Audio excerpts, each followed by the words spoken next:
Bill आखिर दोस्तों 7 साल बाद after 7 long years Delhi Capitals के मालिकों ने यह सोचा है कि रिकी पॉन्टिंग भैया लगान दिए ही चले जा रहे हैं, तो वापस तो कुछ वसूली हो नहीं रही।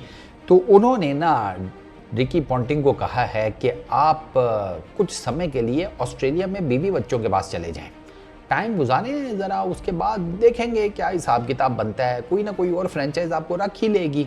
Yes, Ricky Ponting head coach थे दिल्ली कैपिटल्स के 2018 से ऑनवर्ड्स 2024 तक।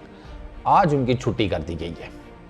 दिल्ली कैपिटल्स ने कहा है कि रिकी पॉन्टिंग बहुत अच्छे थे, बड़ा प्यार दिया उन्होंने हमें, बड़े अच्छे तरीके से रखा भी, पिता समान थे, बहुत बहुत उनकी अच्छी स्पीचेस थी जो ड्रेसिंग रूम में वो देते थे, और ड्रेसिंग रूम की जो उनकी स्पीचेस थी उनके ऊपर हम अलग से एक फ़िल्म भी बनाएंगे।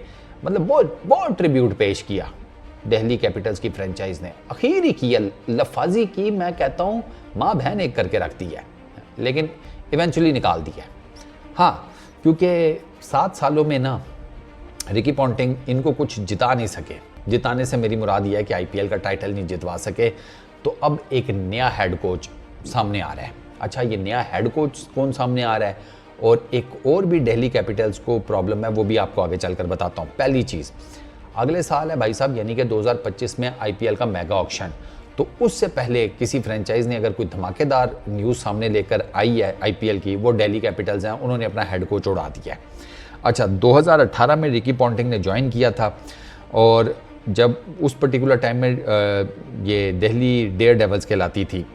अच्छा जी, जो पहला सीज़न था उसमें तो ये लास्ट आए थे जब रिकी पॉन्टिंग हेड कोच बने 2018 में, लेकिन उसके बाद 2019 में, 2020 में, 2021 में इन्होंने प्लेऑफ्स खेले। रिकी पॉन्टिंग हेड कोच ही थे दिल्ली के। 2020 में फाइनलिस्ट थे आईपीएल के, ये अपना कैपिटल्स वाले, दिल्ली कैपिटल्स वाले, और मुंबई इंडियंस से ना ये हार गए थे। उसके बाद इनका ये सिचुएशन थी कि ये मतलब प्लेऑफ्स के लिए भी क्वालिफाई नहीं कर सके। उसके बाद से ऑनवर्ड्स मैं आपको पर ईयर बताता हूँ। 2018 में ये 8वीं पोजीशन के ऊपर थे, सबसे लास्ट, ठीक हो गया। 2019 में थर्ड इन लीग थे, क्वालिफाई 2 खेला। 2020 में सेकंड इन लीग थे, रनर्स अप रहे। 2021 में फर्स्ट इन लीग थे, क्वालिफाई 2 खेला, ठीक हो गया। 2022 में 5th नंबर पर थे, यानी कि 5वीं पोजीशन के ऊपर। 2023 में 9वीं पोजीशन के ऊपर, और 2024 में 6th पोजीशन के ऊपर। यानी कि पिछले 3 साल तो ये प्लेऑफ्स के लिए भी क्वालिफाई नहीं कर सके अंडर दी मतलब head coaching of Ricky Ponting. तो इवेंचुअली फिर जाहिर सी बात है, मालिक लोगों ने सोचा कि इतना पैसा लगा रहे हैं, तो ये वही वाला सीन याद आ गया कि मालिक जहाँ इतना खर्चा कर रहे हैं तो चिप्स भी ले ही लेते हैं। तो अब दिल्ली कैपिटल्स वालों ने सोचा कि जहां इतने पैसे लगा ही दिए थे, तो अब इतने ही पैसों में या इसमें थोड़े से ऐड करके किसी और को हेड कोच बना लेते हैं। अब वो और हेड कोच कौन है? दिल्ली के जो क्रिकेट के वो है ना, क्या उसको कहते हैं यार, करता धरता, ठीक है, एग्जैक्ट वर्ड मैं आपको बताऊं यार, मेंटोर नहीं, मेंटोर तो नहीं, एग्जैक्ट वर्ड क्या होगा, ठहरो ज़रा मुझे सोचने दो। एग्जैक्ट वर्ड मैंने अभी यहाँ कहीं लिखा हुआ था, डायरेक्टर ऑफ क्रिकेट, याद आ गया। दिल्ली कैपिटल्स के डायरेक्टर ऑफ क्रिकेट हैं, वो कौन है? सौरभ दादा। सौरभ दादा अगले हेड कोच बनने के चक्करों में है। यस, उन्होंने अभी रिसेंटली ना मीडिया से बात करते हुए उन्होंने कहा है कि मुझे दिल्ली को एटलीस्ट एक मर्तबा अपने अंडर आईपीएल का टाइटल जितवाना है, तो उसके लिए मैंने अभी से काम करना शुरू कर दिया है। मुझे पता है अगला साल मेगा ऑक्शन का है, मैंने अपने प्लान्स वगैरह बनाने शुरू कर दिए हैं। हम उन प्लान्स को एग्जीक्यूट भी करेंगे। हेड कोच मैं ही हूँगा, अगर मालिकों को कोई एतराज़ ना हुआ तो। बाय द वे, जो दिल्ली कैपिटल्स के ओनर्स हैं, जो 2 बड़े ग्रुप्स हैं, एक जीएमआर है, एक कोई और है, तो उनके साथ सौरभ गंगुली की आने वाले कुछ दिनों में इंपॉर्टेंट मीटिंग्स भी होंगी। तो उसमें देखते हैं फिर किस किस का क्या हिसाब किताब बनता है। क्या सौरभ गंगुली टीम डायरेक्टर भी होंगे और हेड कोच भी होंगे?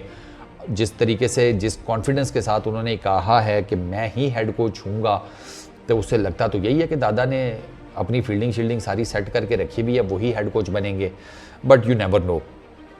रिकी पॉन्टिंग के अंदर जितने भी इंडियन कोचिंग स्टाफ था ना, वो एज इट इज़ जिसे कहते हैं वो रहेगा। उसमें देर इज़ मतलब उसमें कोई इतनी खास चेंजेस नहीं की जाएंगी। उसमें मैं आपको बता देता हूँ जनाब, उसमें कहाँ गए भाई लोग, एक सेकेंड, अरे कहाँ लिखे थे नाम यार। हाँ, ये सौरभ गंगुली वो रहेंगे, असिस्टेंट कोच प्रवीण अमरे वो रहेंगे, बॉलिंग कोच जेम्स होप्स वो भी रहेंगे, और फील्डिंग कोच बीजू जॉर्ज ये भी रहेंगे। ये इनकी कोई छुट्टी नहीं हुई, छुट्टी हुई है सिर्फ और सिर्फ हेड कोच रिकी पॉन्टिंग की। सौरभ गंगुली आप अगर इनके हेड कोच बन जाते हैं तो पहला जो उनको चीज़ अभी से सॉर्ट आउट करनी है वो है किन प्लेयर्स को रिटेन करना है। ओवरसीज़ में सिर्फ एक स्लॉट है, और ओवरसीज अगर टोटल नंबर 4 हैं वो स्लॉट्स का, तो ओवरसीज़ में एक स्लॉट है जिसमें आपको मैकगर्क को रखना है, वो ऑस्ट्रेलियन, और जिसने मार मार के सूता है इस 2024 में, जिसको कोई भी नहीं जानता था, वो डोमेस्टिक में से उठा कर लाए थे उसे ऑस्ट्रेलिया के, और उसने मार मार के भामा कर दिया। या तो मैकगर्क को रखना है या साउथ अफ्रीकन जो स्टब्स है उसे रखना है। इन दोनों में से किसी को रखना पड़ेगा ओवरसीज़ की स्लॉट में। और स्टब्स भी कुछ छोटा मोटा तो नहीं है, आपने देखा ही है वो साउथ अफ्रीका के लिए क्या करता है और उसने आईपीएल में कैसा खेला है। अच्छा, जहाँ तक बात रह गई इंडियन प्लेयर्स की, तो 3 नाम तो पक्के हैं जिनको रिटेन करने के लिए दिल्ली हर मुमकिन कोशिश करेगा। कैप्टन ऋषभ पंत, उसके बाद अक्षर पटेल, और तीसरा नाम है कुलदीप यादव का। बाकी फिर 19-20 चलता रहेगा। फिलहाल तो अब देखते हैं कि आने वाले दिनों में दिल्ली की तरफ से डेवलपमेंट क्या होती है। रिकी पॉन्टिंग तो गया ऑस्ट्रेलिया, उनकी सीट दादा की तरफ जाने के मैं कहूँगा कि 70-30 चांस है। 70% दादा के हक में जाने के, 30% शायद किसी और को कोच बना दें, जिसके चांसेस कम ही हैं। 30% इस वजह से दे रहा हूँ, और बाकी मेगा ऑक्शन के लिए ये फ्रेंचाइज क्या तैयारी करती है, लेट्स सी। इस वीडियो में इतना ही। अपना बहुत ख्याल रखना, नेक्स्ट वीडियो में मुलाकात होगी। Peace out.